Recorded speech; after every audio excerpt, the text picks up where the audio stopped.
Le procès de Dwayne Keefe D. Davis, le seul homme inculpé pour le meurtre de Tupac Shakur, est désormais terminé. Nous allons revenir sur les moments les plus marquants des déclarations liminaires qui exposent ce à quoi nous pouvons nous attendre de chaque partie avant le début des témoignages des témoins. C'est une affaire qui a mis près de 30 ans à se concrétiser et elle ne fait que commencer. Bienvenue dans Sidebar, présenté par Law & Crime. Je suis Jesse Weber. Nous y sommes. Après près de 30 ans, c'est le premier jour du procès pour meurtre de la seule personne jamais poursuivie pénalement en lien avec l'assassinat de Tupac Shakur. À Las Vegas, Nevada, Dwayne Keefe D. Davis est accusé de meurtre avec une arme mortelle, avec l'intention de promouvoir ou d'aider un gang criminel. Et un jury devra décider s'il est coupable ou non coupable. Un jury de 16 personnes, 10 femmes, 6 hommes, dont 4 suppléants. L'icône du hip-hop a été abattu dans les rues de Las Vegas le 7 septembre 1996 lors d'une fusillade depuis une voiture. Et les procureurs affirment que Davis a orchestré ce meurtre. Ce n'est pas qu'il ait réellement appuyé sur la gâchette, mais qu'il a facilité le meurtre, qu'il a aidé à commettre le crime. Alors pourquoi l'accusation pense-t-elle que Keefe D a fait cela? Quelles preuves prétendent-ils avoir contre lui? Eh bien, allons aux déclarations d'ouverture, d'accord? Qui sont, d'un point de vue juridique, parmi les éléments les plus importants d'un procès, comme je l'ai toujours dit. Techniquement, ce ne sont pas des preuves. C'est un aperçu de ce à quoi s'attendre dans cette affaire, aussi bien de la part de l'accusation que de la défense. Mais je vais vous dire, il existe des statistiques et des études qui montrent que les jurés, même s'ils ne sont pas censés le faire, vont décider d'une affaire ou pencher d'un certain côté après les déclarations d'ouverture. Donc, avec cela en tête, voici le procureur Binu Palal qui expose la scène, le décor, le contexte, l'affaire contre Davis. Le 7 septembre 1996, Tupac Shakur est venu à Las Vegas pour assister à un combat de Mike Tyson. Après le combat, Tupac, accompagné de Suge Knight, Trayvon Lane et d'autres personnes qui étaient avec eux, sont tombés sur une personne nommée Orlando Anderson. Et Orlando Anderson est le neveu de l'accusé. Et lorsqu'ils ont rencontré Orlando Anderson assis tout seul, ils l'ont attaqué. Cette attaque était Enregistrée. sur vidéo. Pendant ces 2 heures et demie, Vous apprendrez que l'accusé faisait monter la tension et préparait des représailles pour le passage à tabac de son neveu bien-aimé. maintenant, Soyons clairs, Dwayne Davis n'a pas appuyé sur la gâchette. mais ce qu'il a fait, c'est planifier la riposte après le passage à tabac de son neveu. Vous apprendrez que Dwayne Davis a récupéré l'arme. Vous apprendrez qu'il est monté dans une Cadillac blanche. Vous apprendrez quand l'occasion de se venger s'est présentée. Dwayne Davis s'est assuré que les tireurs étaient armés et prêts à subir leur vengeance. L'un des contacts que Dwayne Davis noue grâce à son association avec Zip Martin, c'est Sean Puffy Combs, qui était alors le PDG de Bad Boy Entertainment. Sean Combs voulait un peu de sécurité lorsqu'il venait sur la côte ouest. Il était inquiet à propos de Mobb Deep. Il était inquiet à propos des membres de Death Row Records. Donc Dwayne K.P. D. Davis a accepté d'être présent pour assurer une protection officieuse pour Sean Combs et ses artistes lorsqu'ils venaient sur la côte ouest. Spécifiquement, afin de s'assurer qu'il n'y ait aucun problème avec Mobb Deep et Death Row Records. Et cela a intensifié la rivalité entre Mobb Deep et les Southside Compton Crips. Et ces tensions ont explosé au Lakewood Mall à l'été 1996. Oui, donc vous regardez ces images de surveillance de ce qui serait l'agression d'Orlando Anderson au MGM Grand, d'accord, cet hôtel à Las Vegas. C'est juste après le combat de Mike Tyson. D'accord, donc maintenant, on en vient à cette occasion supposée et à ce que l'accusation affirme que Davis a fait. Dwayne Davis entend parler de cette agression. Et ce que vous entendrez, c'est que dans son univers, il ne fait aucun doute qu'une réponse est nécessaire. Ce que nous apprenons, c'est que Dwayne Davis est bouleversé par l'agression de son neveu. Et franchement, Non, ce n'est pas une réaction inhabituelle. Ce qui est inhabituel, ce sont les prochaines étapes que Dwayne Davis entreprend. Inhabituel pour une personne normale. Peut-être pas inhabituel dans la culture des gangs. Dwayne Davis décide qu'il va organiser des représailles, que cette agression ne peut pas rester sans réponse. Ensuite, il tombe sur une personne nommée Zip Martin. Et rappelez-vous de Zip Martin, qui était le contact avec Bad Boy Entertainment à New York. Et Zip Martin lui dit qu'il a une arme et qu'il peut venir l'aider. Comme vous venez de l'entendre, et si vous avez suivi notre couverture précédente de ce procès, cette affaire repose en grande partie, voire presque entièrement, sur Dwayne Keefe dit. Les déclarations de Davis, d'accord? Et il ne s'agit pas seulement de ce que le témoin A affirme que Davis a dit. Non, il s'agit de déclarations enregistrées et aussi potentiellement, soi-disant, d'un livre qu'il a écrit. Ce sont des déclarations que Davis a faites au fil du temps, où il aurait, comme le soutiendra l'accusation, avoué sa participation au meurtre de Tupac. Sur cette chaîne, nous parlons de crime, d'enquête et de justice. Pourtant, une menace reste rarement à la une des journaux. Les informations personnelles qui sont collectées et vendues à votre sujet en ligne. Si je vous disais que votre adresse, votre email, votre numéro de téléphone et même des informations sur votre famille sont achetées et vendues en ligne sans que vous le sachiez. Chaque jour, des courtiers en données et des sites web publics collectent, publient et vendent des informations personnelles. Cela peut entraîner du spam, des arnaques, le vol d'identité et peuvent compromettre votre vie privée. C'est pourquoi j'aime Incogni. Saisissez votre email et Incogni détecte automatiquement où vos données sont exposées, puis envoie des demandes de suppression pour vous. Le tableau de bord de l'application vous fournit des rapports détaillés indiquant exactement où vos données ont été supprimées et, avec l'abonnement illimité, vous pouvez aller encore plus loin. Collez simplement le lien d'un site exposant vos informations personnelles. Et les experts d'Incogni en protection de la vie privée s'occuperont du reste. La mise en route ne prend que quelques minutes. Et après une autorisation ponctuelle, Incogni fait le plus gros du travail pour vous. Reprenez dès aujourd'hui le contrôle de votre vie privée. Utilisez mon code spécial pour bénéficier 60% de réduction sur tout abonnement annuel Incogni, avec en plus une garantie de remboursement de 30 jours. Scannez le code QR ou cliquez sur le lien ci-dessous pour commencer à supprimer vos informations personnelles d'Internet. Ils ne peuvent pas vous nuire s'ils ne vous trompent. Par exemple, c'est lorsqu'ils se seraient entretenus en 2008 avec une task force qui enquêtait sur la mort de Notorious B.I.G. Et bien qu'il aurait fait des déclarations dès 1998 au sujet du meurtre de Tupac, c'est en 2008 qu'il accorde cette interview secrète. Donc, ils enquêtaient sur la mort de Notorious B.I.G., Christopher Wallace, tué 6 mois après Tupac. Et selon l'accusation, les fédéraux ont approché Davis parce qu'il quittait apparemment la même fête à Los Angeles, celle que Wallace avait quittée juste avant d'être tué. Selon l'accusation, ils ont interpellé Davis dans cette affaire de trafic de stupéfiants. Ils ont un dossier contre lui. Il affirme: « Écoutez, je ne sais rien sur le meurtre de Notorious B.I.G., mais j'ai des informations sur le meurtre de Tupac. » D'accord. Alors que nous dites-vous à ce moment-là? On nous dit qu'ils allaient s'en occuper ou quelque chose comme ça. Ouais, tout le monde avait une terre de ciseaux.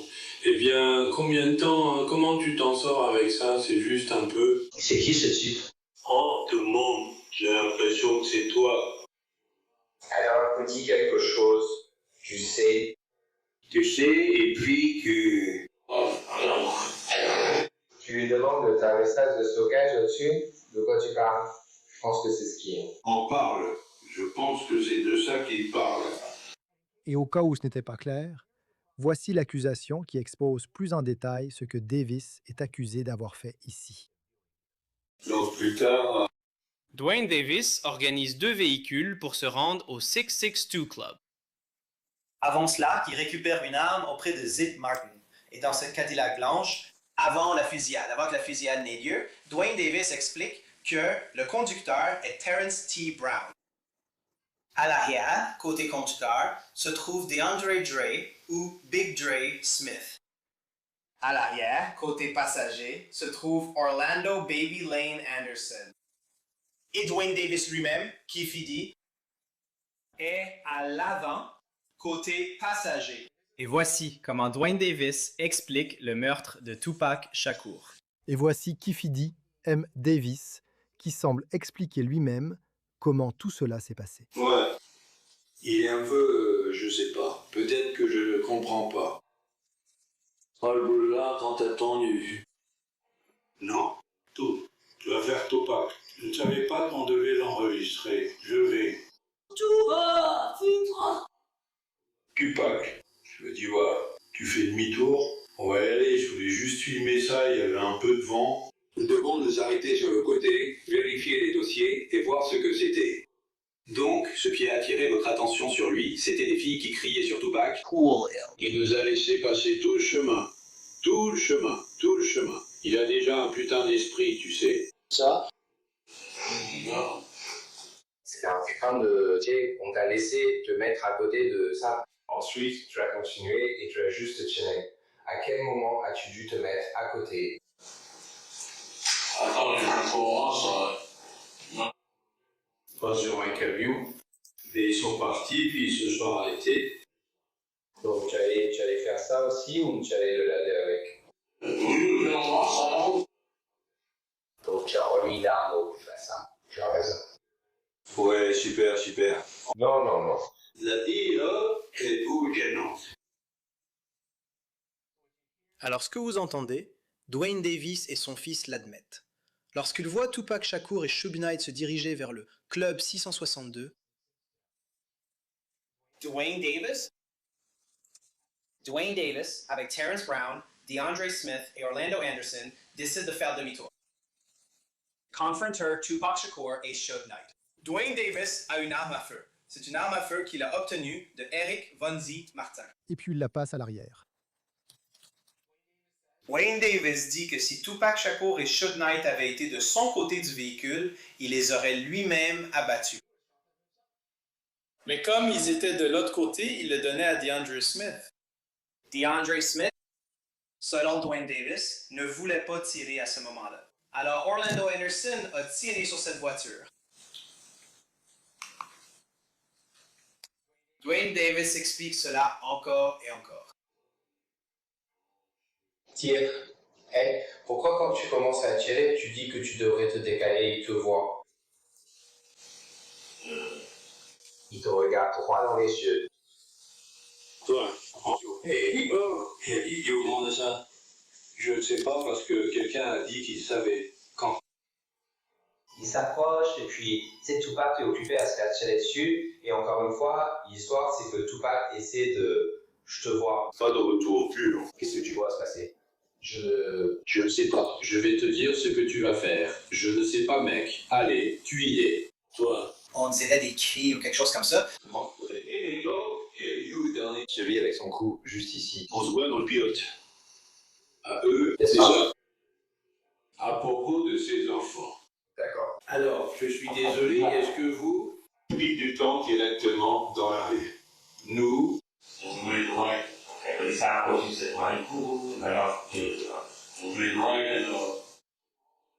Oh, comme si ça te plaisait un peu. De l'eau ou quelque chose comme ça. Elle l'a mis. Alors, Tupac essaye de... sauter. Sur la banquette arrière, dans la maison. Nous n'avions rien. En criant comme si l'un des voisins s'était arrêté. Maintenant... Ce dossier ne repose pas seulement sur un entretien enregistré en 2008. Il repose sur plusieurs déclarations présumées. Et c'est cette fréquence et les circonstances entourant ces aveux présumés qui pourraient poser problème à Kefideh. En 2009. Davis est tellement utile aux autorités fédérales qu'il se rend même à New York pour essayer de pousser Zip Marson à s'incriminer lui-même dans le meurtre de Tupac Shakur. À cette époque, Zip Marson était en train de mourir d'un cancer, il était hors du circuit et il n'a vraiment pas interagi avec Dwayne Davis. Cependant, en 2009, Dwayne Davis accorde une interview au détective Dan Hall du département de police métropolitaine de Las Vegas. cette fois, Dwayne Davis est plus réservé lors de cet entretien. Le contexte est différent de celui de l'interview de 2008. Ce n'est pas un véritable entretien officiel. Mais Dwayne Davis admet un certain nombre de choses. Qu'il était à Las Vegas, qu'il était en colère à propos d'Orlando Anderson lors du match, qu'il était le patron, qu'il était dans la file d'attente du White Castle, qu'il a procuré l'arme à feu qui a finalement tué Tupac. Donc, en 2017, Dwayne Davis décide de s'exprimer publiquement. Il est approché par les producteurs d'une émission appelée Death Row Chronicles qui passe sur BET. Et ceci n'est qu'une petite partie de ce qu'il dit être sa motivation pour participer. Sinon, je vais probablement continuer. À défendre la version concernant en apparition. Des gens me poursuivent depuis 20 ans. Les journaux, les IET. Je sors maintenant pour témoigner parce que j'ai un cancer. Je n'ai plus rien à perdre. Tout ce que j'entends en ce moment, c'est la vérité. Fait remarquable, en 2019, Dwayne Davis décide alors de publier son propre livre. D'accord, donc nous poursuivons notre couverture du procès de Dwayne Keefe D. Davis à Las Vegas. La seule personne jamais inculpée pour le meurtre de Tupac Shakur, que l'on sait avoir été abattu à Las Vegas en 1996. Hier, c'était les déclarations liminaires. C'était le premier jour du procès. C'était le début des témoignages. L'accusation affirme que Davis a orchestré l'assassinat de Tupac Shakur, que c'était parce que Shakur et d'autres auraient agressé son neveu, Orlando Anderson, plus tôt dans la soirée au MGM Grand. Il prévoyait d'utiliser les propres déclarations présumées de Davis au fil des années, dans des interviews médiatiques, des mémoires, des entretiens avec les forces de l'ordre, des déclarations dans lesquelles, selon l'accusation, Davis aurait admis son implication. Maintenant, la défense soutient que ces déclarations étaient des exagérations, qu'on ne peut pas croire ce que Davis a dit, qu'il n'y a rien pour corroborer qu'il disait la vérité sur sa prétendue implication dans ce qui est arrivé à Tupac. Avec tout cela en tête, nous passons maintenant au deuxième jour. Ainsi, l'accusation a commencé aujourd'hui en appelant la docteure Lisa Gavin, une médecin légiste et examinatrice médicale du comté de Clark. Maintenant, elle n'était pas le médecin qui a pratiqué l'autopsie de Tupac à l'origine. Ce médecin est décédé depuis. Mais elle a examiné les dossiers, les photographies, les rapports médicaux de 1996, et elle a tiré ses propres conclusions sur ce qui est arrivé à Tupac Shakur. Notamment, nous avons appris qu'au moment où elle a commencé à montrer les photos d'autopsie au jury, plusieurs membres de la famille de Tupac se sont levés et ont quitté la salle d'audience. Ce n'est pas surprenant quand on considère ce qui se passe à l'écran. Mais le docteur Gavin a poursuivi, en expliquant que c'est ce qu'elle a dit au jury sur la façon dont Tupac est mort. Après avoir examiné tous ces dossiers, avez-vous une opinion sur la cause du décès de M. Shakur? Oui. Et quelle est-elle? Il est mort de blessures par balle à la poitrine et à l'abdomen. Et avez-vous une opinion sur la manière dont il est mort? Oui. Quelle est-elle? Homicide. Quand un médecin légiste utilise le mot homicide, qu'est-ce que cela signifie? La forme la plus simple, c'est la mort causée par une autre personne. Pour être clair, des preuves comme celle-ci n'impliquent pas forcément directement Davis, n'est-ce pas? Mais les procureurs, eux, doivent construire un dossier à partir de zéro. Ils doivent le construire élément par élément. Donc, au minimum, ils doivent établir que Tupac Shakur a bien été abattu et tué, qu'il a été assassiné, que c'était un meurtre intentionnel. C'est à cela que servent ces preuves. Maintenant, le docteur Gavin a ensuite expliqué au jury chaque blessure, en commençant par la poitrine. La balle était apparemment entrée près de son aisselle, avait traversé son poumon droit et s'était logée près de sa clavicule. Le poumon s'est effondré, rempli de 2 litres de sang. Les médecins ont retiré le poumon en essayant de le sauver. Et voici comment elle l'a décrit. Ceci est le côté droit du corps, au niveau de la poitrine. Vous pouvez voir l'aisselle droite dans cette région. Et puis, vous pouvez voir certains des points de suture de ce qu'ils appellent une incision de thoracotomie, là où ils ont coupé sur le côté de la poitrine. Et juste en dessous, il s'agit d'une plaie d'entrée par balle. Et juste en dessous de cette incision de thoracotomie, il semble y avoir une zone recousue. Je ne sais pas. Je peux aussi déplacer ma souris juste là. Qu'est-ce que c'est? C'est un site de drain thoracique suturé. Donc, ils avaient mis un drain là pour aider à évacuer ce qui se passait dans son corps. C'est exact. Et dans la précédente, où il y avait toutes les interventions médicales, on pouvait voir du côté gauche un drain thoracique similaire de ce côté-là. D'après votre analyse, avez-vous pu déterminer le trajet de cette balle en particulier? Oui. Et quel était ce trajet? Il est entré ici, sur le côté latéral droit de la poitrine, juste sous l'aisselle. Et il a traversé l'espace thoracique droit, a traversé le poumon droit, et il a fini par s'arrêter dans ce que nous appelons la fourchette sternale. La fourchette sternale est un endroit situé juste entre l'endroit où vos clavicules se rejoignent vers le centre de votre poitrine. Donc, juste en dessous de cela, le projectile a été récupéré. La nature de ce type de blessure, qu'est-ce qu'elle lui a? physiquement fait, notamment sa capacité à respirer et ce genre de choses. Donc, la blessure au poumon aurait provoqué un affaissement du poumon et également causé un saignement du poumon. Et donc, il a été documenté dans les dossiers médicaux qu'il avait environ 2 litres de sang dans la cavité thoracique lorsqu'ils ont posé le drain thoracique pour essayer de le sauver. Et de la même manière, ils ont fini par retirer ce poumon pour essayer de le sauver et d'arrêter l'hémorragie. Et ensuite, il avait déjà eu plusieurs épisodes où il ne répondait plus, donc il n'a pas pu respirer. Il saignait abondamment à cet endroit à cause de cette blessure. La deuxième balle, qui est entrée dans sa cuisse droite et est remontée jusqu'à son abdomen, ce projectile a en fait été retrouvé. Écoutez ceci. Voici la partie latérale droite de son corps, donc son flanc droit, et la partie latérale de sa cuisse droite. Et le dos de sa main droite est également visible sur cette image. Mais la règle, elle identifie quoi? La règle est placée autour de l'aspect latéral droit de sa cuisse, donc la cuisse droite sur le côté latéral. Et qu'est-ce que c'est? Et c'est une plaie d'entrée par balle. Et pouvez-vous me dire quel trajet a suivi cette balle? Oui. Oui, allez-y. Cette balle est entrée sur le côté latéral de la cuisse droite, puis est remontée dans l'abdomen et a endommagé ses intestins. Ils ont fini par l'opérer à cet endroit et ont retiré une partie de ses intestins. Et pendant cette opération, ils ont récupéré un autre projectile. Docteur Gavin, comme je l'ai dit, ce n'était pas elle la première responsable de mon cas. C'était le docteur Jordan, et il est décédé depuis lors. D'accord, maintenant nous passons aux questions de la défense. Lors du contre-interrogatoire, l'avocat de la défense, Michael Samt, l'a interrogée à ce sujet, soulignant qu'elle se fiait à des dossiers vieux de plusieurs décennies, à des photos prises avec des appareils Polaroid, un dossier qu'elle n'a pas elle-même conservé. Pour moi, cela correspond à l'argument de la défense, que nous avons entendu dans la déclaration liminaire hier, que toute cette enquête a été bâclée, qu'elle a été ratée, qu'elle était incomplète, que l'on parle d'une affaire vieille de presque 30 ans. Donc essayez de soulever un doute raisonnable, essayez de soulever des questions sur la fiabilité du dossier de l'accusation, sur le travail d'enquête. Et si les jurés hésitent peut-être sur un aspect du dossier de l'accusation ou de l'enquête, peut-être qu'ils ne croiront pas à toute l'affaire, à toute la théorie, toute la version des faits. Peut-être qu'ils la remettront en question. Mais l'accusation a répliqué lors du réinterrogatoire. Regardez.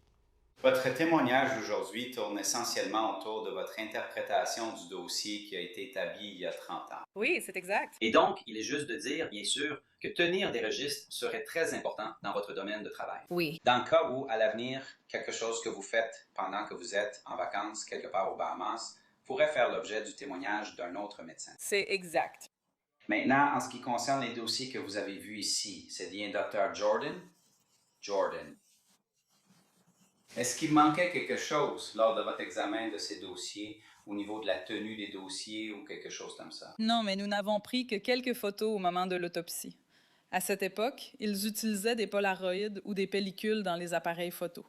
Donc, nous avions peu de photos du corps lui-même. Et donc, par conséquent, les photos prises par les experts de la scène de crime ont été utiles pour pouvoir arriver à une conclusion, en plus des rapports. Madame M. Sam a suggéré, je veux juste être clair, vous ne répétez pas les opinions du docteur Jordan.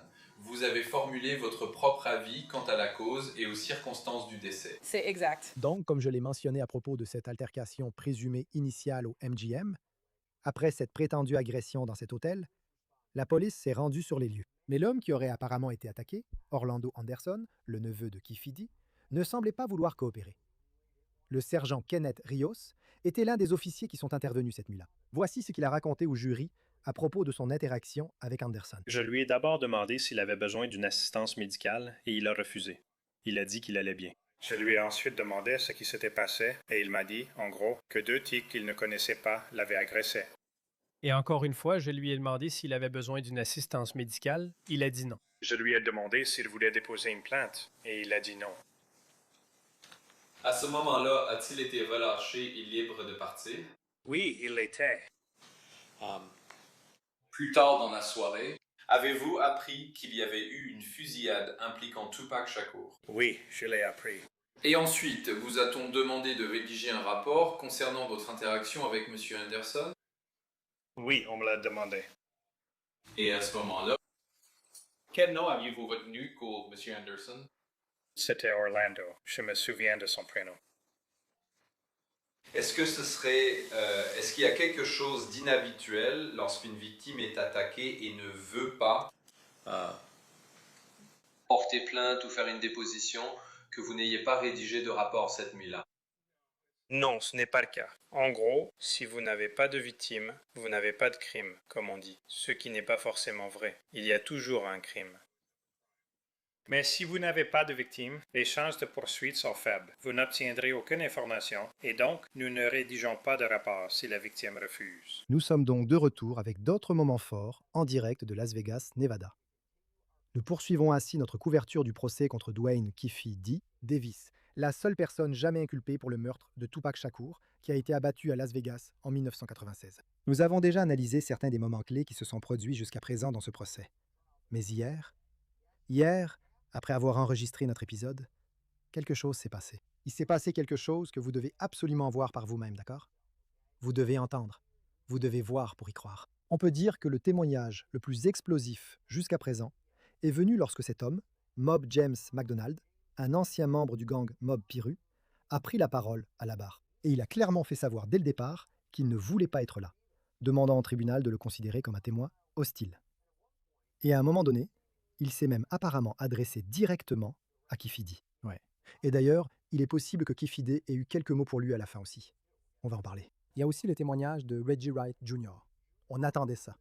C'est le chef, ou l'ancien chef, de la sécurité de Death Row. Reggie Wright Jr. a témoigné à propos de ce qui semblait être des défaillances, des failles de sécurité. Cela a peut-être rendu Tupac particulièrement vulnérable cette nuit-là, même s'il a nié toute implication dans la mort de Tupac. Il y a beaucoup à dire là-dessus. D'ailleurs, j'ai interviewé Reggie Wright Jr. dans mon émission sur News Nation, Jesse Weber Live. Il a également nié avoir quoi que ce soit à voir avec Tupac dans cette émission. Mais voilà, il existe une théorie qui circule depuis un certain temps maintenant. Cela semble faire partie de l'argumentaire de la défense, qui avance que Reggie Wright Jr. aurait été impliqué d'une manière ou d'une autre, qu'il aurait aidé à orchestrer la mort de Tupac. Et le parquet, sachant cela, devait immédiatement mettre fin à cette théorie. Alors qu'ont-ils fait? Ils font venir Mob James McDonald. McDonald était membre du Mob Piru et apparemment travaillait dans la sécurité pour Suge Knight. Il le connaissait depuis longtemps. Et quand le procureur lui a demandé directement si Wright Jr. était impliqué, il n'a pas hésité. Vous a-t-il semblé d'une quelconque manière que Reggie Wright Jr. coordonnait le meurtre de Tupac Shakur? Impossible. Je veux dire, et je dis ça parce que tu sais qu'il y a eu des théories du complot selon lesquelles Reggie Wright Jr. serait responsable de meurtre de Tupac. Et c'est tellement faux. Son père a été impliqué. Son père avait quelque chose à voir avec ça. Reggie Wright était policier avant. Et encore une fois, je connais Reggie Wright depuis plus de 50 ans. Son père était policier. Patrouillait dans mon quartier. Il m'a embarqué au poste plusieurs fois quand je déconnais. Si Reggie a tué Tupac, alors Death Row, c'est fini. Tupac était la source d'argent. Tupac, c'était le gars chez Death Row. Donc, c'est... Reggie aurait eu un problème s'il avait fait ça. Et Suge, je crois vraiment que Suge aurait parlé si Reggie l'avait trahi comme ça. Et puis McDonald a continué en décrivant le rôle de Wright au club, qui était essentiellement de surveiller Tupac. Maintenant, cela contredirait la théorie selon laquelle il aurait été impliqué ou aurait orchestré un meurtre. Mais ensuite, les choses sont devenues intenses. Écoutez ça. Donc, tu allais avoir des répercussions à cause de ça et de tout le reste qui se passait. Donc, en vivant cette vie, tu dois être prêt. Si tu ne l'es pas, autant laisser tomber. Maintenant, tu n'étais pas là pour le Passage at Tabac de Orlando Anderson à MGM. N'est-ce pas? Non. Oui, comme on en a parlé plus tôt, tu étais au 662. Oui. Mais est-ce que est-ce que tu sais pourquoi Orlando a été visé?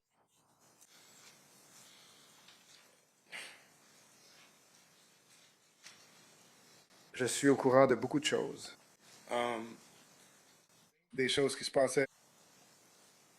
Les gens n'en ont pas parlé depuis 30 ans. Aujourd'hui n'est pas un de ces jours-là. Je ne veux pas être drôle, mais voilà le truc. Beaucoup de choses se sont passées cette nuit-là. Beaucoup de choses se sont passées des semaines et des semaines après cette nuit-là. Que moi ou quelqu'un d'autre évoque les morts, c'est mal.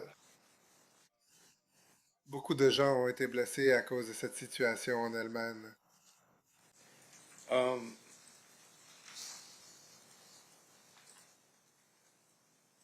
Mener cette vie-là et la façon dont on vivait à Compton, c'est une chose. Tu ramènes tous les gars qui s'en sont sortis, comme moi, j'ai 61 ans maintenant, pour recenser et revivre cette situation encore une fois.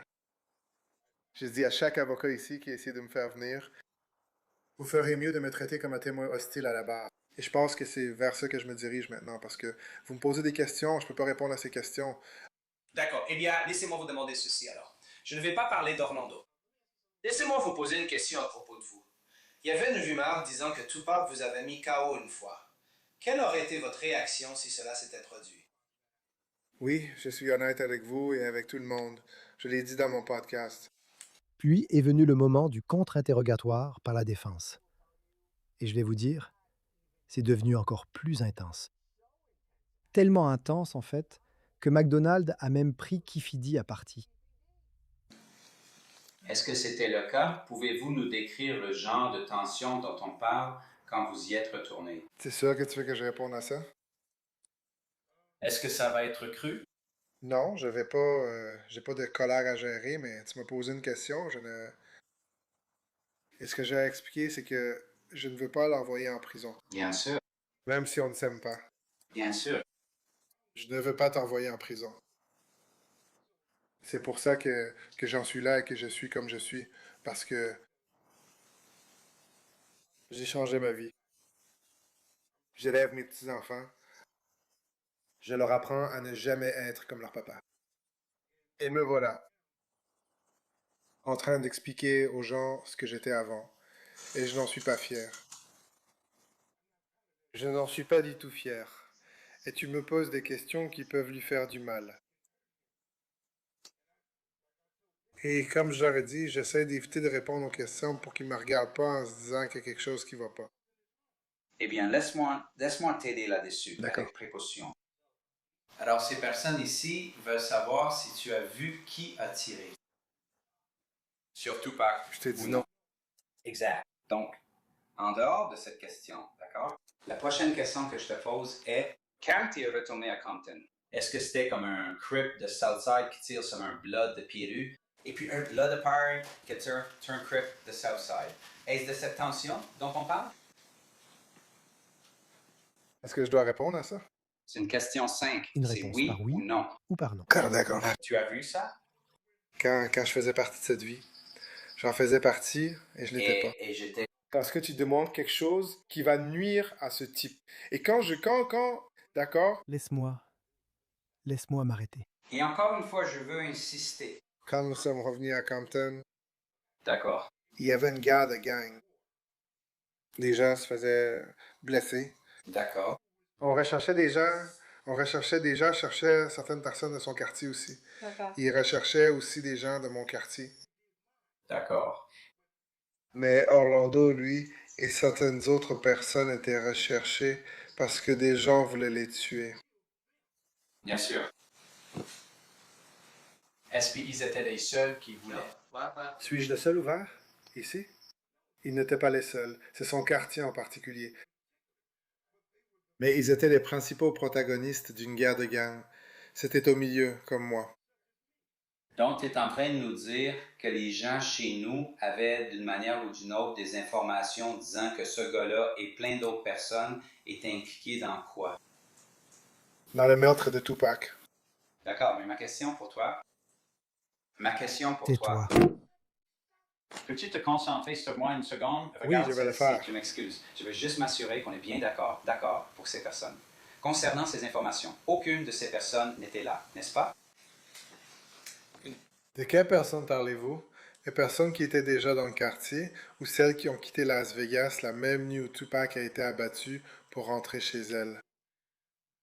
Porter leurs armes et aller dans le quartier de quelqu'un d'autre pour chercher quelqu'un. Ils devaient rendre l'appareil.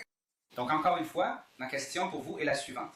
Est-ce que les informations dont je parle viennent des gens de chez moi et vous dites qu'ils étaient témoins oculaires de cela? Comment les gens de chez moi pourraient-ils être là-bas alors que c'est quelque chose qui se passe à Las Vegas? Non, ce n'est pas ce que je dis. Les personnes qui étaient ici à Las Vegas, écoutez ma question, monsieur.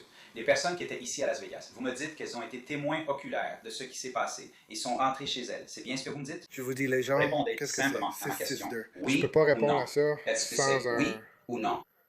sans un, comment dire, vous essayez de me faire dire quelque chose que vous n'allez pas comprendre si vous ne me laissez pas vous expliquer. Non, répondez à ma question. Je ne réponds à rien.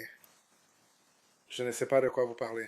D'accord, monsieur McDonald. Concentrez-vous une seconde. Je suis concentré. Concentrez-vous là-dessus. Ma question pour vous est la suivante. Vous ne saviez pas ce qui s'est passé cette nuit-là parce que vous n'étiez pas là. J'étais au 662. D'accord. Est-ce que vous savez qui était là? Je connais tout le monde qui était là. D'accord, comme qui? Parle à ton avocat, mec. Ce petit délire. Je ne vais pas expliquer ça. Je ne peux pas répondre à ça. Et ensuite, il a nié avec véhémence avoir jamais vu la personne qui a tiré sur Tupac, réitérant qu'il n'était pas là.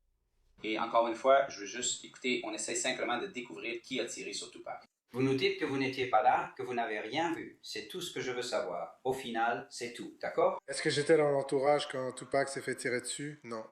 D'accord. Rien d'autre, n'est-ce pas? J'étais en 6e. Je veux dire, hey, ce n'est pas difficile. Je veux dire, c'est facile à calculer. Pas d'autres questions, votre honneur? Autre chose, madame le procureur? Monsieur? Très bien, il nous reste une dernière étape, puis vous pourrez partir. Mesdames et messieurs du jury, avez-vous des questions pour ces témoins? Puis un juré a posé une question. Oui, les jurés sont autorisés à poser des questions selon la loi du Nevada. J'en parlais justement avec Marc Aragost l'autre soir. Il dit que les avocats de la défense n'aiment généralement pas cela, car ils estiment que ce n'est pas le rôle, ni la mission d'un juré, de poser ce genre de questions. Ce n'est pas leur rôle d'être dans cette position pour orienter le cours du récit ou de l'interrogatoire. Cela peut devenir confus. Il y a un rôle pour l'avocat de la défense, il y a un rôle pour le procureur. Maintenant, les procureurs pourraient apprécier cela parce que ça leur donne une idée de ce que le jury pourrait penser. Mais le fait est que les jurés peuvent poser des questions. Et vous allez voir quelle était la question ici. Et après toute cette tension, tous ces échanges animés, voici aussi ces derniers mots adressés au tribunal. Monsieur McDonald. Très bien, j'ai une question pour vous de la part de l'un des jurés, si vous pouvez y répondre. Est-ce que Reggie Wright Jr. a donné l'instruction à la sécurité de ne pas porter d'armes à feu le soir de la bagarre? Pour être honnête, je ne sais pas si Reggie Wright a dit à ses hommes ou aux policiers de ne pas avoir d'armes, et je ne sais pas pourquoi. Il ne nous l'a certainement pas dit, parce que nous avions les nôtres. Et c'est la pure vérité. D'accord. Y a-t-il une question complémentaire à la suite de cette déclaration? Non. Non, vous ne l'êtes pas. Je veux juste clarifier ce que les témoins ont dit. Vous nous dites que vous aviez des armes cette nuit-là. Oui. Je veux juste savoir. Mais tu dois avoir ça. Oui, nous l'avons fait. D'accord, merci. D'accord. Je sais que tu ne voulais pas être ici, mais merci Oui, d'être venu. d'accord. Est-ce que je peux dire non? Je veux m'excuser auprès de tout le monde, mais je trouve ça plutôt drôle. Et honnêtement, ce que tu traverses, mon frère, c'est ce que tu traverses. Je ne voulais pas faire partie de ça, et je n'en fais pas partie. Donc j'apprécie tout, et je m'excuse auprès de vous tous. D'accord. Merci, Monsieur McDonald. Vous êtes libre de partir. Donc, c'était McDonald. Ensuite, l'accusation a appelé quelqu'un dont nous avons beaucoup parlé jusqu'à présent. Reggie Wright Jr., n'est-ce pas? L'ancien chef de la sécurité de Death Row Records. Il est un témoin important parce que son témoignage établit les protocoles, les tensions croissantes. Mais surtout, apparemment, ce qui pourrait être considéré comme une défaillance de la sécurité qui a laissé Tupac vulnérable cette nuit-là. Maintenant, Kifide a apparemment déjà mis l'accent sur Wright Jr., cette théorie selon laquelle il aurait été impliqué ou aurait aidé à orchestrer le meurtre de Tupac. Et une partie de cette théorie serait que Wright a délibérément laissé Tupac vulnérable. Mais le témoignage de Wright semble raconter une autre histoire. Car il semble affirmer que la sécurité avait en fait été renforcée avant la fusillade. Parce qu'après la sortie de la chanson Hit 'Em Up, les tensions étaient fortes et tout le monde pensait que la vie de Tupac était en danger. En tant que chef de Right Room Security, qui était sous contrat avec Death Row Records, êtes-vous responsable de la sécurité de Tupac Shakur? Oui, monsieur. Comment avez-vous géré la sécurité de Tupac Shakur? Eh bien, j'avais 2 gars qui étaient le plus souvent affectés à sa sécurité. L'un d'eux s'appelait Kevin Ecken, qui était très souvent avec lui au début. Plus tard, vers la fin, un monsieur du nom de Frank Alexander était aussi celui qui travaillait avec lui. Et puis, j'avais toujours d'autres gars comme Al Giddings qui prenaient le relais quand ces gars-là n'étaient pas disponibles. Mais en général, il avait toujours un agent de sécurité avec lui. Après la sortie de cette chanson en particulier, vers mai ou juin, nous sommes passés à 2 agents de sécurité. Vous avez mentionné qu'une chanson en particulier était sortie et que cela a changé la façon dont vous gériez la sécurité de Tupac Shakur. De quelle chanson parlez-vous? Il y avait une chanson qui s'appelait Hit 'em Up. Et peut-on dire? Et dans cette chanson, Tupac exprime de façon agressive son aversion pour les membres de Bad Boy Entertainment ainsi que pour d'autres artistes. On peut le dire. Et à la suite de cela, vous avez décidé de modifier ou d'augmenter la sécurité pour Tupac. Eh bien, j'ai participé à la discussion et j'ai finalement dû l'approuver. Mais je suis sûr que M. Knight et peut-être M. Shakur et peut-être l'agent de sécurité qui était principalement avec eux seraient tous d'accord pour dire qu'il y fallait probablement un autre gars avec lui. Oui, il semble que Wright lui-même n'était pas avec Tupac cette nuit-là. Il a témoigné qu'il était allé en boîte au lieu d'aller au combat de Tyson. Donc, quand il a appris la nouvelle de la fusillade, il dit qu'il a été pris au dépourvu. Eh bien, nous savons tous que le 7 septembre 1996, Tupac Shakur a été touché par balle et M. Knight a au moins été effleuré à la tête par une balle. Vous avez appris ça? Oui, monsieur. Comment avez-vous appris ça? 2 monsieur, Buntrey, son vrai nom était Alton McDonald, et un monsieur du nom de Nick Wall. Eh bien, son vrai nom est Roger Williams, mais son surnom est Nick Wall. Ils sont entrés dans le club et sont venus directement vers moi. Ils m'ont dit « Reggie, Shug et Pac viennent de se faire tirer dessus plus bas dans la rue. » Je pensais qu'ils se moquaient de moi parce qu'ils disaient « Où est Reggie? » tu sais, parce que j'étais pas avec lui. Mais ensuite, M. Kalissa s'est tenu près de moi.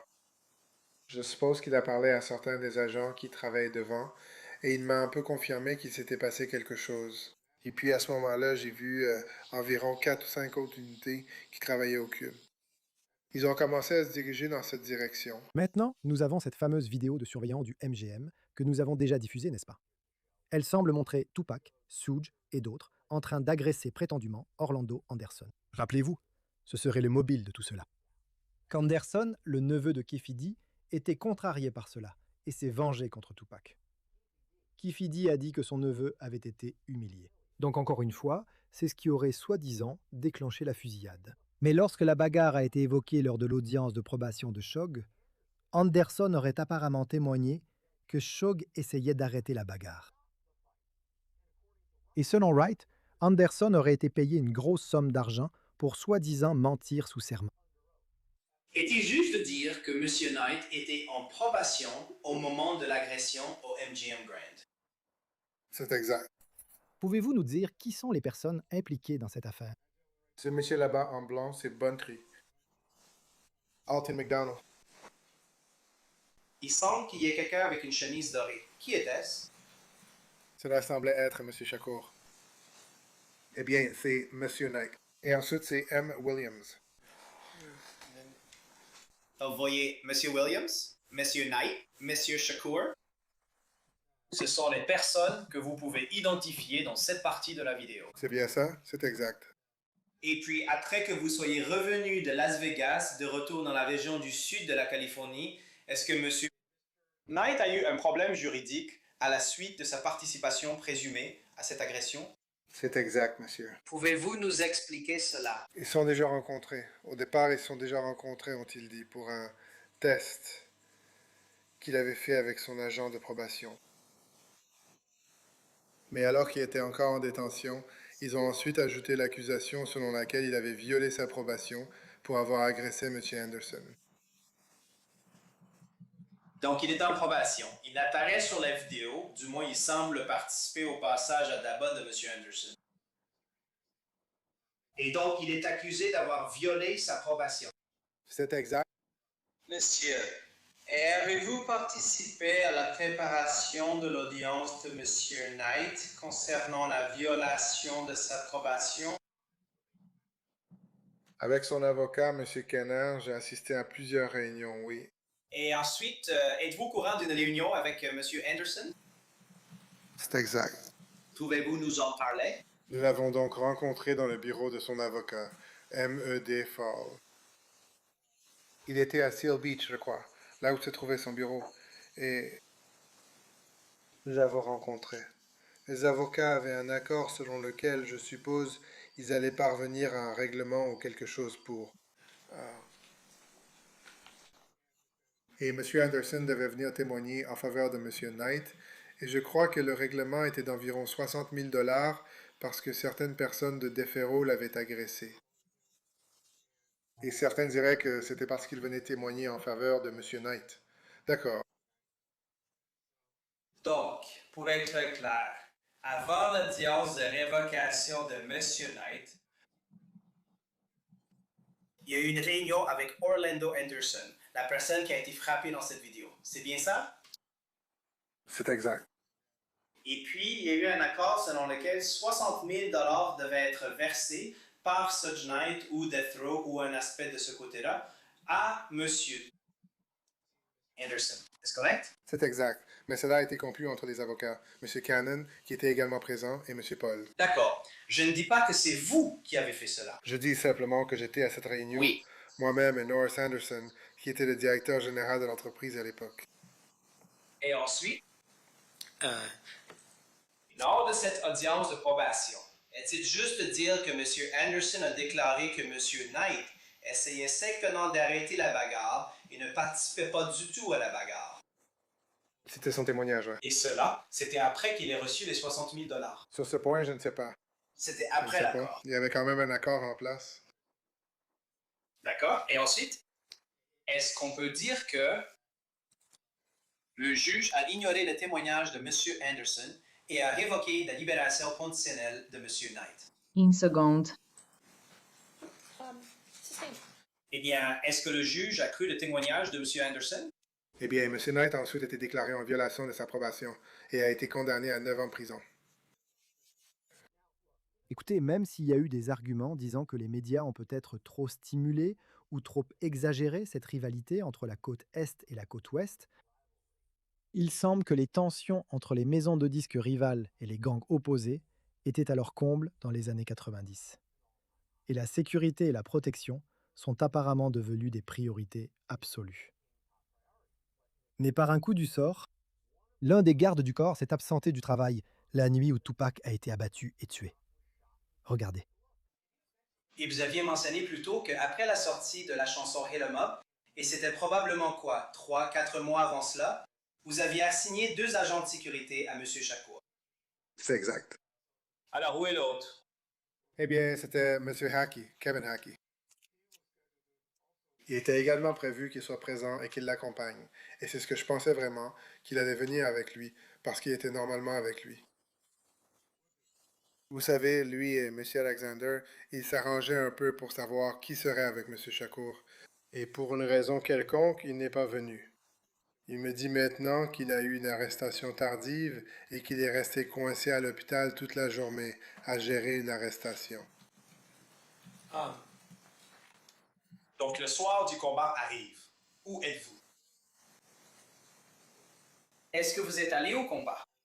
Je suis allé sur le parking du combat. J'ai vu que c'était un peu le chaos pour entrer, mais j'ai aussi reçu un appel de M. Giddings, Al Giddings, qui était mon superviseur au club. Et il y avait quelques problèmes logistiques, quelques soucis là-bas. Et j'ai choisi d'y aller pour remettre de l'ordre au club. Et quand est venu le temps du contre-interrogatoire, la défense a souligné qu'il n'y avait pas que leurs clients qui pouvaient potentiellement tirer profit de parler de l'affaire. Et Wright alors? Sur votre chaîne YouTube, vous avez un peu parlé de moi, par exemple, n'est-ce pas? C'est exact, et vous avez aussi parlé de moi. Oui. Donc, en ce qui concerne votre podcast ou votre chaîne YouTube, et encore une fois, je ne pense pas que c'était quelque chose de péjoratif, c'était plutôt du genre « il n'a jamais plaidé une affaire criminelle » ou « je crois, avocat façon Hollywood ». Je crois que vous aviez dit quelque chose comme ça. N'est-ce pas? Eh bien, vous savez, j'ai fait environ 10 interviews au cours des 2 derniers mois, donc il se peut que j'ai dit quelque chose comme ça. C'est tout à fait juste, c'est plutôt bien. À un moment donné, vous avez même dit aux gamins qu'ils pouvaient vraiment gagner de l'argent en faisant des vidéos sur YouTube. Vous vous souvenez de ça?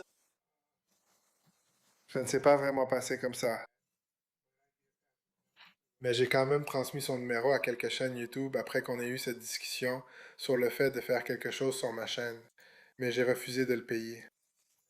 Parce que je ne vais pas donner de l'argent à quelqu'un que je crois être le tueur de Tupac. Bien sûr. Vous avez eu un entretien avec un M. Vous vous souvenez de ça? Le détective Mulligan, oui, monsieur. Et la question a été posée par le détective Mogg. Alors, combien êtes-vous payé pour vos interviews? Et vous avez répondu, je touche environ 2500, 3000 par émission. Vous vous souvenez de ça? C'est exact, donc il se peut que j'ai dit ça. Vous pouvez gagner entre 8 000 et 10 000 grâce à moi. Et vous venez de me donner 2500, 3000. Vous vous souvenez avoir dit ça au détective Moss? Je suis sûr. C'est en quelque sorte assez juste. C'est sûr exact. que je l'ai fait. Vous voyez donc la défense avancer cet argument selon lequel la crédibilité de Wright devrait être remise en question. Pourquoi protégeait-il Sugh? Il avait beaucoup à perdre s'il violait sa probation en se retrouvant impliqué dans une altercation. Rappelez-vous, il était apparemment le chef de la sécurité de Shog. Et la défense est même allée jusqu'à suggérer que l'absence de Wright n'était peut-être pas accidentelle.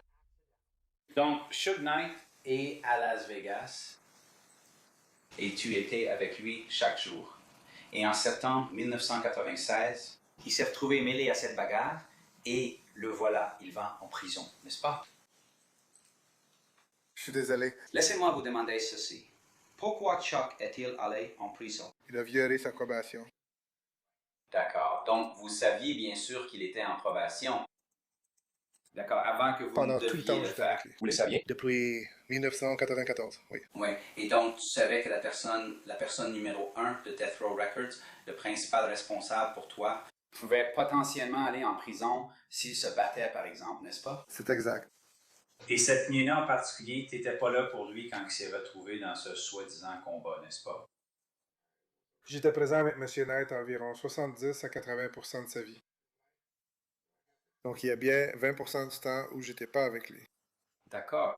En public, si tu veux dire ça, je parle bien en public. Parce que souvent, il dormait avec quelqu'un d'autre.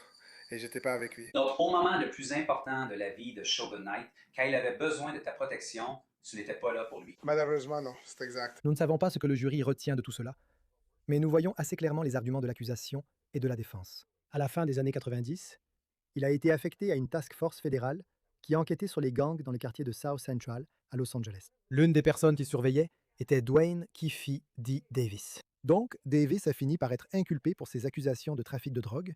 Il aurait trafiqué 2 kilos de cocaïne. Davis risquait une peine de prison très lourde. Donc, à l'été 1998, Davis aurait apparemment participé à ce qu'on appelle un entretien de coopération. C'est essentiellement une réunion entre un suspect, potentiellement un accusé, et les forces de l'ordre. Et c'est une réunion où quelqu'un fournit des informations, apparemment en échange d'une certaine clémence, voire pour éviter complètement des poursuites. Les déclarations ne seraient vraiment pas utilisées contre eux, du moins dans le cadre de cette poursuite. Et pendant cette conversation, Lee aurait demandé à Davis au sujet du meurtre de Tupac Shakur. Quelle a été la réponse de Davis? Il a nié toute implication. Il a dit qu'il n'était pas là, qu'il ne savait pas qui l'avait fait. Et en fait, il a apparemment accusé quelqu'un d'autre. Et nous en avons déjà un peu parlé dans d'autres mises à jour en aparté. Selon ce témoin, il a suggéré que des policiers corrompus de Compton, travaillant pour Suge Knight, pourraient avoir été responsables. Rappelez-vous, Suge Knight a longtemps été accusé d'être un affilié ou un membre des Mob Piru Bloods, ce qui semble être un gang rival, ou était un gang rival, des Southside Crips de Davis. Donc, lorsque Davis semble pointer du doigt d'autres personnes, on pourrait dire qu'il accuse en fait ses propres ennemis. Mais il y a quelque chose que vous devez comprendre concernant la chronologie ici. Donc, à ce moment-là, en 1998, des rumeurs circulaient déjà sur qui aurait pu être impliqué dans le meurtre de Tupac. Cela durait depuis des années, et les gens parlaient de l'implication des Southside Compton Crips. Et c'est ce qui rend le déni de Davis si intéressant. D'accord. Mais avant d'en arriver à ce déni, Lee a témoigné de ce que Davis lui aurait dit à propos de Death Row Records et du trafic de drogue. En ce qui concerne l'activité des gangs et ce genre de choses, et il a mentionné, il y avait une individu du nom de Harry Harrio qui a fourni de l'argent pour lancer Death Row Records. Ah si. Comment s'appelait-il? Je crois que Patrick Johnson a fourni environ 80 000 $. Il a même dit à Davis de donner 80 000 $. Cet argent que Davis devait à Johnson à cause de transactions précédentes liées aux gangs à la petite amie de Johnson, afin que cet argent puisse être utilisé pour lancer Death Row Records, les disques. Et il explique aussi le rôle de Marion Suge Knight et sa connexion avec les membres du gang Bloods. Oui, il l'a fait. Il a dit que Marion Knight avait pris le contrôle du trafic de drogue dans le nord de Compton et qu'il était associé à un groupe de membres du gang de rue Bloods, comme les Mob Piru et d'autres groupes similaires. Et ils étaient, vous savez, Knight les faisait sortir de prison, payait leur caution et ils coopéraient avec Knight. Et en gros, quand Knight va en prison, il dit que Reggie Wright prend un peu le relais. Oui, Reggie Wright Jr. a pris la tête de l'organisation après l'arrestation de Suge Knight. Donc il semble, selon le témoignage de Lee, que Davis disait au FBI que Death Row Records avait été construit avec de l'argent de la drogue, ce qui semble corroborer que ce n'était pas seulement un label de musique. Et ensuite sont venues les questions sur Tupac Shakur et sa mort. Voici donc ce que Lee dit que Davis lui aurait raconté lors de cet entretien en 1998. Et puis, il parle un peu de la guerre de gang qui a eu lieu peu de temps après le meurtre de Tupac Shakur. Oui, en gros, il a dit qu'il y avait eu un conflit entre Davis et Monsieur Marion Knight qui a découlé des fusillades. Le conflit, c'était essentiellement une guerre entre les membres du gang Southside Compton Crips et les Compton Bloods. Cela découlait de l'altercation au centre commercial avec Marcus Nunn et Orlando Anderson, ainsi qu'avec d'autres membres des Southside Compton Crips, en plus des membres du gang Compton Blood. Et il affirme que la raison pour laquelle les gens croient que Orlando Anderson est le tueur, c'est parce qu'il affirme que la police de Compton le dit aux gens. C'est exact. Il a fait des commentaires disant qu'il pensait que des membres de la police de Compton faisaient courir des rumeurs selon lesquelles Orlando Anderson et les autres étaient impliqués. L'avez-vous interrogé au sujet de M. Anderson, de l'agression et du fait qu'il était contrarié par cette agression en particulier? Eh bien, je veux dire, nous lui avons posé la question, nous lui avons demandé à ce sujet, à propos de toute l'escalade des incidents à cause de l'activité des gangs, de l'incident au centre commercial, puis au MGM Grand. Puis, évidemment, la fusillade de Tupac et des choses de ce genre. Mais M. Davis a dit que Davis et Anderson étaient contrariés après l'agression d'Anderson au casino, mais qu'ils n'allaient pas riposter. Avec autant de policiers autour, ils auraient riposté une fois de retour à Compton. Donc il vous indique qu'il est assez en colère pour le faire. Il prévoyait simplement de le faire à Compton et non à Las Vegas. Oui, s'il l'était, apparemment c'était à cause de la présence policière dans la zone, quelque chose comme ça. Oui, selon Lee, Davis a admis qu'il était assez en colère pour se venger. Mais il a affirmé qu'il voulait le faire à Compton, pas à Las Vegas. Il aurait aussi dit que la police de Compton répandait des rumeurs selon lesquelles son neveu, Orlando Anderson, était le tueur. Mais quand l'avocat de la défense de Davis a eu l'occasion d'interroger Lee, ils l'ont pressé sur ce point, critiquant son enquête, ou peut-être, selon la défense, l'absence d'enquête. Avez-vous déjà vérifié les informations qui se trouvent ici, en particulier à propos des allégations concernant le meurtre de Tupac Shakur? Vérifier dans quel sens? Eh bien, par exemple, dans le document qui aurait été le 302, daté du 14 juillet 1998, il y a ici une indication, par exemple, que au casino de Las Vegas, Davis, Anderson La petite amie de Davis et la petite amie d'Anderson sont montées ou se sont rendues à leur chambre d'hôtel au casino Excalibur. Maintenant, encore une fois, nous sommes en 1998. La mort de Tupac Shakur a eu lieu en septembre 1996. C'est ça. Avez-vous déjà vérifié cette information auprès de Las Vegas pour voir si dans ce cas, ce que le 302 indique, c'est que la chambre était au nom d'Anderson? Avez-vous vérifié si c'était vrai? Je ne le savais pas précisément. D'accord. Et puis, en ce qui concerne la façon dont il décrit, c'est-à-dire M. Davis, comment ils sont arrivés à Las Vegas, il dit ici qu'ils ont conduit jusqu'à Las Vegas dans un Land Cruiser. Y a-t-il une raison particulière? Je veux dire, est-ce qu'il y avait un Land Cruiser? Y a-t-il eu une quelconque vérification de cette information? Je n'ai pas vérifié cela. Maintenant, en plus de cela, il avait indiqué que Corey Edwards, Kevin Davis, Terry Brown et Big Dre, ou alias Big Dre. Je suis désolé, Big Dre et Wen étaient également allés à Las Vegas. Avez-vous jamais vérifié si l'un de ces individus était allé à Las Vegas? Non, je ne l'ai pas fait. Maintenant, en plus de cela, il avait mentionné, au moins lors de ce premier entretien, qu'il croyait que les policiers de Compton étaient les seuls à avoir commis cet acte en particulier, le crime à Las Vegas, c'est-à-dire la fusillade contre Tupac Shakur. Il a dit oui? Oui. Et à ce sujet, monsieur, avez-vous déjà examiné la possibilité que des policiers de Compton aient pu être impliqués dans la fusillade de Tupac Shakur? Je ne savais pas précisément. Donc nous avons Davis, en 1998, qui semble nier toute implication, et cet agent du FBI qui semble admettre qu'il n'a pas poursuivi l'enquête. Maintenant, 10 ans plus tard, selon un autre témoin, tout a changé. Une autre enquête était en cours, et celle-ci se concentrait sur le meurtre de Notorious B.I.G. Il y avait donc cette task force composée du LAPD, du FBI, de la DEA et de l'ATF. Ils cherchaient à savoir si quelqu'un lié à Death Row Records ou Southside Compton Crips était impliqué dans l'assassinat. Dwayne Keefe D. Davis était dans leur viseur. Maintenant, le détective principal de cette task force semblait être Greg Kading, et l'un de ses partenaires était un homme nommé Darren Dupree. Ils auraient eu des preuves que Davis était impliqué dans le trafic de drogue, notamment de PCP et de cocaïne, ce qui, tu sais, pourrait l'envoyer en prison pour le reste de sa vie. Alors ils l'ont approché, lui ont fait savoir qu'ils avaient un dossier contre lui, et ils lui auraient, soi-disant, proposé un accord. Viens, parle-nous de Biggie Smalls. Peut-être qu'on peut trouver un arrangement. Alors Davis s'est assis avec eux, en présence d'un avocat. Un procureur fédéral était là aussi. Et quand ils ont interrogé Davis à propos de Biggie, il a dit qu'il ne savait rien. Mais ensuite, et c'est important, selon Dupree, Davis a dit quelque chose qui a surpris tout le monde. Au cours de cela, avez-vous demandé à M.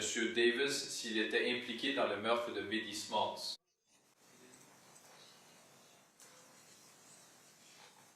Oui. Et quelle a été sa réponse? À ce moment-là, il a dit non, nous n'avions rien à voir avec celui-là.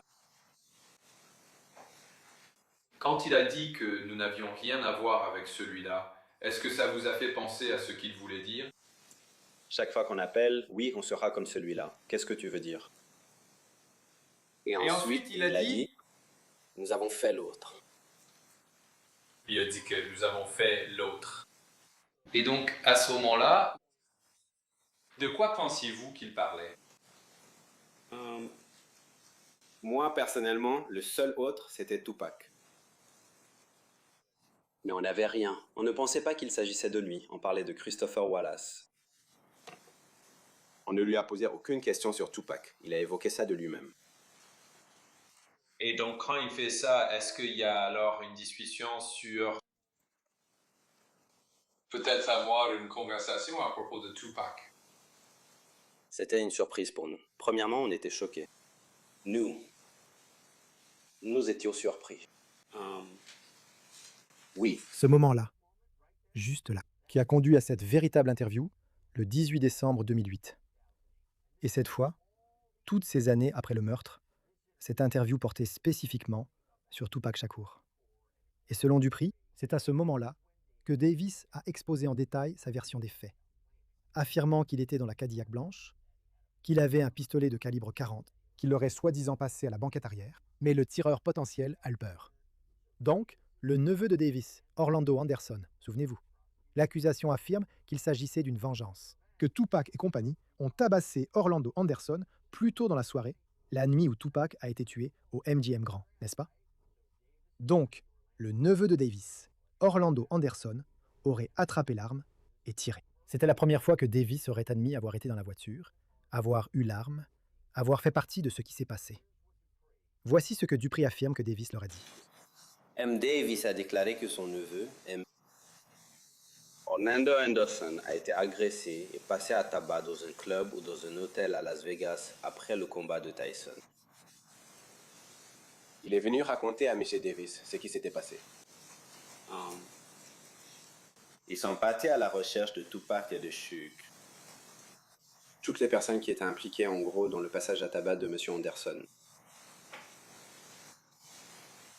Et ils n'ont pas pu le trouver au début. Puis ils l'ont vu et en gros, M. Davis avait l'arme au début.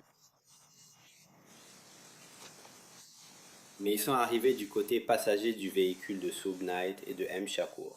Donc ils ne pouvaient pas tirer par-dessus le conducteur. Alors il a passé l'arme à Dre sur la banquette arrière. André avait peur de tirer. Monsieur Anderson a saisi l'arme et a tiré par-dessus Monsieur Smith dans la voiture de Monsieur Knight que Monsieur Tupac Shakur était avec M. Knight. Et vous a-t-il dit dans quel type de véhicule il se trouvait? Dans une Cadillac blanche. Vous a-t-il dit quel type d'arme a été utilisé? Un calibre 40. Voiture. C'était l'histoire que l'accusation attendait, n'est-ce pas? Les propres mots de Davis décrivant son rôle présumé dans le meurtre de Tupac. Mais la défense s'en est prise à Dupree, d'accord? Cela s'est passé au tribunal. Ils se sont attaqués à Dupree de la même manière qu'ils l'ont fait avec Lay. Je vais y revenir dans un instant. Mais d'abord, je dois établir un autre lien bien connu qui a été évoqué pendant cette série de questions. Et cela concerne Sean Diddy Combs, le PDG de Bad Boy Records. Selon Dupree, Davis n'a pas seulement admis être dans la voiture. Il a affirmé que Diddy, qu'on appelait à l'époque Puffy, était lié à cela d'une certaine manière. M. Davis avait un ami dans le trafic de stupéfiants à New York du nom d'Equan Williams, Zip. Il a dit qu'il le pouvait. C'est bien plus profond que ça. Sean Puffy Combs était censé avoir donné de l'argent à Zip Martin pour qu'il le remette à M. Davis en paiement du meurtre de Tupac. Avançons rapidement, nous arrivons à M. Davis. Il dit qu'il peut raviver cette relation avec M. Zip Martin et le faire parler de l'argent qui a été remis par Sean Puffy Combs à M. Martin qui n'est jamais arrivé à M. Davis. Et est-ce que vous ou M. Davis avez élaboré un plan pour obtenir un moyen de pression sur M. Williams period Zip? Quelle était l'idée? Moi, le détective Kading, Jim Black de l'ATF et Kiffy D, M. Davis ont pris l'avion pour New York. Ainsi, M. Davis peut travailler sous couverture pour essayer de raviver cette amitié et cette relation d'affaires avec Zip. Selon Dupree, Davis a dit aux enquêteurs que Diddy était impliqué, que de l'argent changeait de main. Il a apparemment pris cela assez au sérieux pour prendre l'avion jusqu'à New York afin d'essayer de convaincre Zip Martin de parler de son rôle présumé d'intermédiaire. Mais Zip était en train de mourir d'un cancer, donc cela n'a pas abouti. Mais la défense, comme je l'ai dit, s'en est prise à Dupree. Et ils ont souligné que ce groupe de travail enquêtait sur Biggie Smalls, pas sur Tupac. Alors ils ont demandé à Dupree quels efforts il avait fait pour vérifier l'histoire de Davis. Ils l'ont pressé de questions sur pourquoi la police de Las Vegas n'avait pas été informée plus tôt. Et je dois dire que le témoignage de Dupree était révélateur. Avez-vous vérifié l'une des informations que M. Davis nous a données? Oui. Nous essayons de vérifier autant que possible. D'accord. Eh bien, parlez-nous des efforts. Je suis désolé. Pouvez-vous nous dire quels efforts que vous avez faits pour vérifier les informations qu'il vous a données en 2008? Aller à New York pour essayer d'établir la relation avec Zip. M. Martin, parce qu'il était impliqué ici à Vegas dans le meurtre et la grosse somme d'argent qui devait être remise à M. Martin pour la donner à M. Davis. C'est donc pour cela que nous avons pris l'avion pour New York, afin d'essayer d'obtenir cela. C'est donc pour cela que nous avons pris l'avion pour New York, afin d'essayer de lancer toute cette affaire. D'accord. Et grâce à vos efforts à New York, avez-vous pu vérifier si l'une de ces informations était vraie? Non. En plus de cela, il y avait d'autres informations que M. Davis a révélées en décembre 2008. Avez-vous vérifié si ces autres informations étaient vraies? Je ne pense pas que les autres informations qu'il nous a données concernaient autre chose que le meurtre de Tupac. Bien sûr. À un moment donné, avez-vous vérifié Par exemple, les personnes qu'ils ont identifiées dans le véhicule? Non.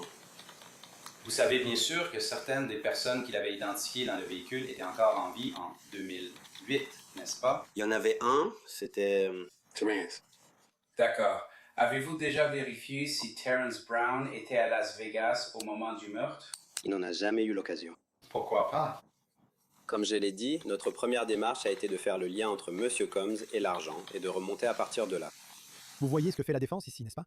Ils mettent la pression sur Dupré sur ces points cruciaux, puis ils enchaînent. S'agissait-il d'une enquête approfondie? Était-ce une enquête bâclée? Leur version, en gros, c'est de dire que certains détails n'ont pas été vérifiés. On n'a jamais confirmé qu'une personne, Terrence Brown, était à Vegas. Donc en gros, Davis a peut-être admis son implication, mais la défense suggère que cela n'a pas été correctement vérifié. Maintenant, lors du réinterrogatoire, c'est-à-dire quand l'accusation revient pour interroger un témoin, ils ont posé une question simple. C'est un thème qu'on a entendu dans la déclaration d'ouverture de la défense. L'avez-vous cru? Avez-vous cru, Davis? Voici ce qu'a dit Dupré. Quand vous parliez à M. Davis et qu'il vous disait ce qu'il vous disait, aviez-vous des raisons de douter de sa version des faits en ce qui concerne l'homicide lui-même? Je ne pensais pas que M. Davis mentait parce qu'il avait mis l'arme dans la main de son neveu. Et si quelqu'un sait quoi que ce soit d'après ce que j'ai entendu, M. Orlando Anderson était la figure du quartier avec Keefe D. C'était le prince et sa famille l'aimaient. Je ne pensais pas que M. Davis mettrait l'arme dans la main de son propre neveu, mort ou vif, et qu'il lui collerait cette réputation, à moins que ce soit vrai. La personne qui a tué Tupac, eh bien, dans le quartier, c'est un héros. Dans le monde, c'est un méchant. Donc je ne pensais pas que M. Davis, moi personnellement, ferait ça à son propre neveu, à moins que ce soit vrai, parce que je sais qu'il aimait son neveu. Donc c'était un grand moment. C'était un grand moment. Il l'a cru. Mais plutôt lors du contre-interrogatoire, la défense a réussi à amener Dupré à reconnaître, d'une certaine manière, pourquoi Davis aurait pu être motivé à parler. Ça avait aussi évoqué l'idée, cependant, que ce n'était pas seulement lui qui déplaçait une grande quantité. C'était des gens qui entraient chez lui, potentiellement sa famille. Des gens pouvaient être arrêtés, ses amis par exemple, cela en faisait partie, et ils pouvaient tous aller en prison, n'est-ce pas? Je vais dire ceci. M. Davis a porté le chapeau pour beaucoup de gens dans sa famille, ses enfants, sa femme. Mais c'est pour ça qu'il a fait beaucoup de choses qu'il a faites. Je dirais ça. Et j'apprécie que vous disiez cela. Donc c'est peut-être là où la défense voulait en venir, non?